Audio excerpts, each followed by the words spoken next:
Hello, I'm laughing. My defender of the yard, 5.5 pound dog, has been keeping me safe from the encroaching, hairy tailed rodents that some people call Squirrels. We can't say it, or he will go nuts. Anyway, I'm currently working my way through the certification process to become a master hand knitter through the Knitters Guild Association. Still waiting on results for level 1. Good work takes time, no rush. I was at Rhinebeck with both of my sisters, and all three of us were wearing hand-knitted items that each of us had knit more or less for ourselves. We were stopped, we were photographed, and we made online Vogue. Yahoo! I'm not real thrilled. I like my knitting, but I don't look like I weigh as much as I don't. Anyway, I'll put the link down below. You can give me your own feedback. But when at Rhinebeck, I managed to buy a sweater's worth of yarn, which I have showed to people last week. And I realized that I don't keep a huge stash. I work rather hard at keeping my stash down. At this point, my stash control is set by the space I have allowed for my stash. I was able to resort and thin out and toss out stuff I did not like, as in clothing, and I emptied a drawer in my dresser. I have a very large dresser, but this is not a very large drawer. My yarn currently does all fit inside that drawer, except for the yarn that I'm knitting with right now. My husband and I told my husband and he said, yes, dear. I am not going to allow myself to purchase more yarn than can actually fit in that drawer. There's a little bit of space in it right now, but I'm also knitting to make even more space because I cast on this, which is piffle, tangled mess, but not really. It's on circular needles because they're convenient and I like them. And it is a one skein wonder. I wear a plain gray shawl sometimes. This is a plain gray shawl, but it isn't plain and gray. It's the same pattern using different yarn. Anyway. Many people have been talking recently about walking and knitting, and people have all kinds of opinions about it. I'm quite comfortable walking and knitting. I used to commute to work on the DC Metro, and I had to change trains, and I would walk and knit on double-pointed needles, and 1 week of commuting was 1 pair of socks. Bon, shh, enough. Good boy. So I can walk and knit. At that time, my yarn was in my backpack, and I would just pull it out from over my shoulder. I have also purchased, over the years, many devices that are supposed to make it possible for you to more easily walk and knit. This is one of them.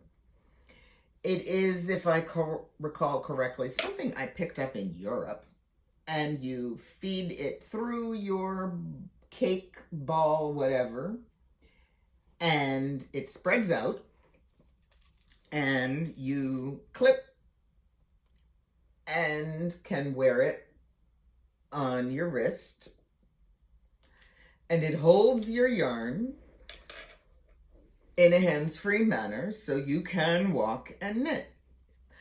Now, one of the things you have to remember or be aware of, we've all seen those pictures of the women in the British Isles walking with things strapped to their backs and they're knitting simultaneously.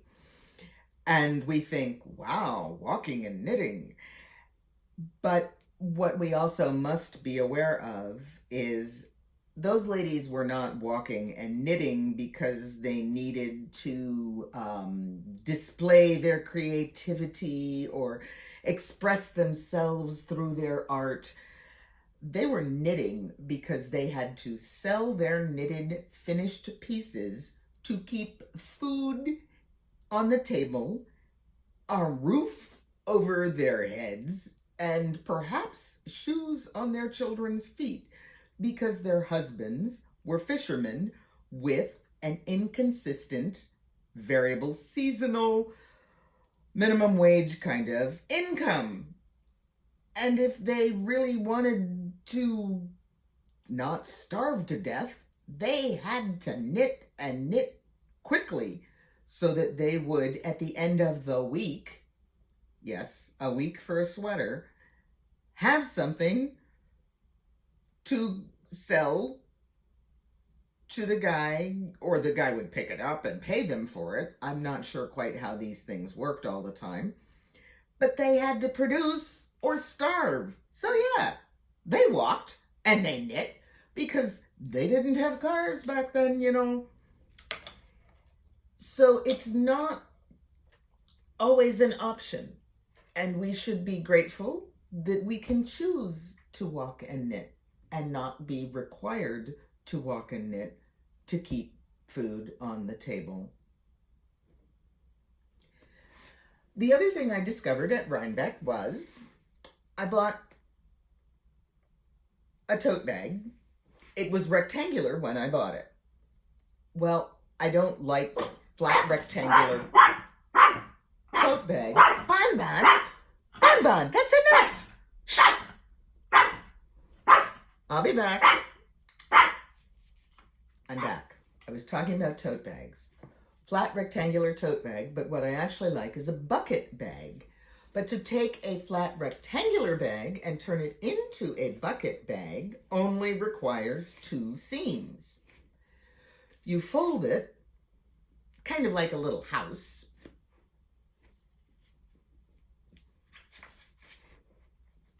See what I've done?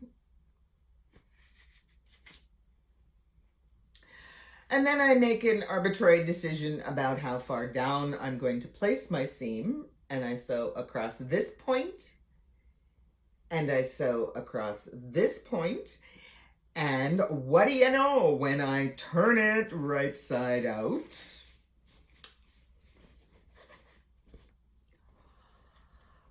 I have a bucket tote bag, and I really like bucket tote bags.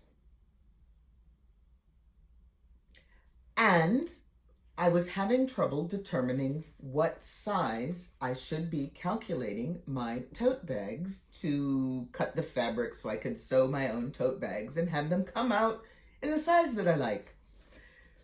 Well, turns out I really like this size. So my rectangle should be 12 inches by 15 inches after I have finished assembling my rectangle. So there's a little bit of extra seam allowance to turn over and a little seam allowance for the edges, but minor math. I'm going to get tote bags that are exactly the size that I like, and I'm happy about it. Thank you, Sheep and Wool Festival, for purchasing eco bags that have a particular weight marked on them so that you can even do your grocery shopping. Yay! And let's see. The next thing I was thinking about doing on this channel that was talking about knitting would be to do some reviews and give you guys feedback on knitting software that allows you to chart and design or create your own charts using the assistance of technology to do the math, sort of, or to keep track of things for you. Now, remember I had that design book that I purchased? the Knitwear Design Workshop, which includes pages where I can fill in to create a design with all of the numbers that I need, the body measurements, and it even contains schematics that I can copy and fill in my own numbers. But this is all stuff that's done by hand, and I'm told, and I've done a little research, and there are applications out there, some of which you have to purchase, some of which are free, some of which are subscription, I don't know. I'm not into throwing a lot of money behind this because, well, life, but I'm willing to test some of these things out and give my opinions. Does it work? Does it not work? Is it worth it? Who might like it? If you have input for me on something like this, please give me a comment and I will respond. In the meantime, I don't care if you walk, I don't care if you ride, I don't care if you sit. Just keep knitting.